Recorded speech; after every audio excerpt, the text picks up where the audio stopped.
که زما د شخصیت حدونه ګوري که زما د شخصیت حدونه ګوري زما فن زما د فکر ترجمان دی. نن در سره د پروفیسر ډاکټر اباسین یوسفزی صاحب یو غزل شریکوم.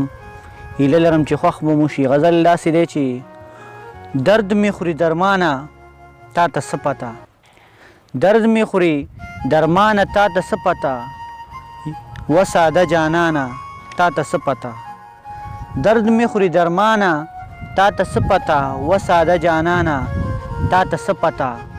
څنګه مې د عمر دشتې کچ کړمه، څنګه مې د عمر دشتې کچ کړمه، نشم بې له تانه تا ته څه پته، دې ازغو ته کومې خپې دې ټینګې دي، دې ازغو ته کومې خپې دې ټینګې دي، ای د ګلو خانه تا ته څه پته، هره آینه کې ستا عکسونه دي، هره آینه کې ستا عکسونه دي، ورک شومه له ځانه تا ته څه پته، مونږ زړه چودون ته زندګي وایو، مونږ زړه چودون ته زندګي وایو، وپوښته د چانه تا ته څه پته، ډوب شو اباسین د مینې ډوب کړلو، ډوب شو اباسین د مینې ډوب کړلو، و یاره نادانه تا ته څه پته.